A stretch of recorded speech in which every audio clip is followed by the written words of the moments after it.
देखिए, वो नाम शाहरुख है, शाहरुख खान। इसलिए देवकी नंदन, रामभद्राचार्य और भाजपा के कई नेता इस प्रकार का बयान दे रहे हैं। जब पहलगाम में घटना घटी, 26 बहनों का जो सिंदूर उजड़ा, वो भी हिंदू थे। उसके तुरंत बाद, सीज फायर के तुरंत बाद भारत और पाकिस्तान का मैच हुआ। क्यों हुआ? उस वक्त कहां थे ये कथावाचक देवकी नंदन ठाकुर जी और रामभद्राचार्य जी? उस वक्त इन्होंने क्यों नहीं कहा कि पाकिस्तान के साथ मैच नहीं खेलना चाहिए? उस वक्त कहते। और अभी अगर इनको कष्ट है तो बीसीसीआई इस बात की इजाजत क्यों दी? आईपीएल का बीसीसीआई कौन है? तो ये प्रश्न देश के गृह मंत्री से क्यों नहीं कर रहे हैं ये लोग? इसलिए नहीं कर रहे हैं कि ऐसे कथावाचक और ऐसे संत जब केंद्र के इशारे पर बोले, बयान दें, तो स्वाभाविक तौर पे प्रश्न खड़ा होता है।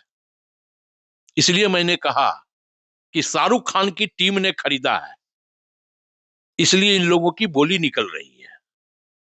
क्योंकि ये लोग सत्ता के द्वारा इसी के लिए प्लांट किए गए हैं। ये लोग प्लांटेड संत हैं सत्ता का। सत्ता का जब प्लांटेड संत हो तो सत्ता के इशारे पर इस प्रकार का बयान देगा। भारत पाकिस्तान के मैच के ऊपर कोई बयान नहीं है इन लोगों का। क्यों नहीं है? तो हमें लगता है कि ऐसे लोग को सत्ता के द्वारा संरक्षित किया जाता है कि अगर नाम में शाहरुख हो, नाम में अमीर हो, नाम में जावेद हो, तो आप बोलो, क्योंकि आप संत हो। देश की सामाजिक समरसता को आप भंग करो। अगर शाहरुख गद्दार है तो भारत पाकिस्तान का मैच खिलवाने वाला भी गद्दार है। बोले रामभद्राचार्य और देवकी नंदन ठाकुर जी कि वो भी गद्दार है। किसने खिलवाया? ये प्रत्येक दिन बांग्लादेश में, बांग्लादेश की अंतरिम सरकार के सरपरस्ती में इस प्रकार की घटना घट रही है। और भारत के प्रधानमंत्री, भारत के गृह मंत्री चुनावी समर में व्यस्त हैं, विपक्ष को गाली देने में व्यस्त हैं। उनकी रणनीति वोट की चल रही है, लेकिन बांग्लादेश के ऊपर खामोश है, क्योंकि अपनी सारी एनर्जी इस देश के विपक्ष को गाली देने में ये लगा रहे हैं। क्योंकि इनकी प्राथमिकता है कि बांग्लादेश में हिंदू मरे तो मरे, लेकिन हमें सत्ता चाहिए। हम सत्ता के लिए हैं और सत्ता ही हमारे लिए है।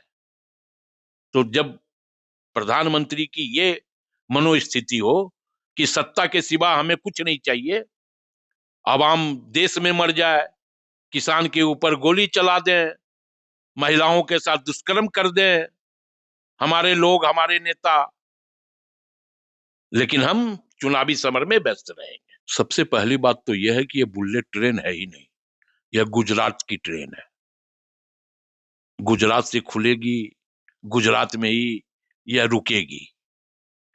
बिहार में क्यों नहीं? उत्तर प्रदेश में क्यों नहीं? उत्तराखंड में क्यों नहीं? मध्य प्रदेश में क्यों नहीं? झारखंड में हमारा बुलेट ट्रेन क्यों नहीं?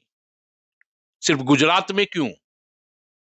इसलिए कि प्रधानमंत्री को यह लग गया है कि गुजरात अब हमारे हाथों से निकल रहा है। तो फिर से एक बार बुलेट ट्रेन के नाम पे गुजरात की जनता को झांसा देने का काम कर रहे हैं। जब बुलेट ट्रेन का एमयू हुआ तो 3 घंटे तक गंगा आरती दिखाया गया था। जिस जगह गंगा आरती दिखाया गया, जिस राज्य में गंगा आरती की गई, उस राज्य में भी बुलेट ट्रेन नहीं है। क्यों? तो फिर बुलेट ट्रेन का एक सपना है। देखिए, हमने एसआईआर का विरोध करने का प्रस्ताव विधानसभा से भी पारित करने का काम किया है, और झारखंड राज्य में हम लोकतंत्र की हत्या नहीं होने देंगे। झारखंड राज्य में हम अपने राज्य के जनता का वोट देने से अधिकार को वंचित नहीं होने देंगे। और एसआईआर के मुद्दे पे कांग्रेस पूरी तरह कमर कस चुकी है। हम आर पार की लड़ाई लड़ने को भी तैयार है।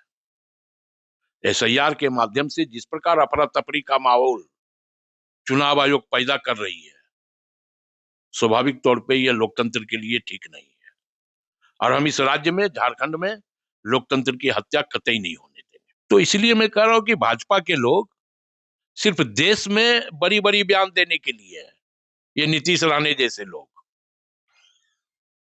इनकी हैसियत नहीं कि बांग्लादेश में हिंदुओं के रोज मारा जा रहा है, उस पर एक्शन ले। तो भारत की सामाजिक समरसता कैसे भंग करें? ये जुगनू जैसे लोग हैं जो 2014 के बाद से पनपे हैं। क्यों आपने सीज फायर करवाया? और आपने सीज फायर करवाया, ये उसी का परिणाम है कि आज भी पाकिस्तान सर ऊंचा कर रहा है।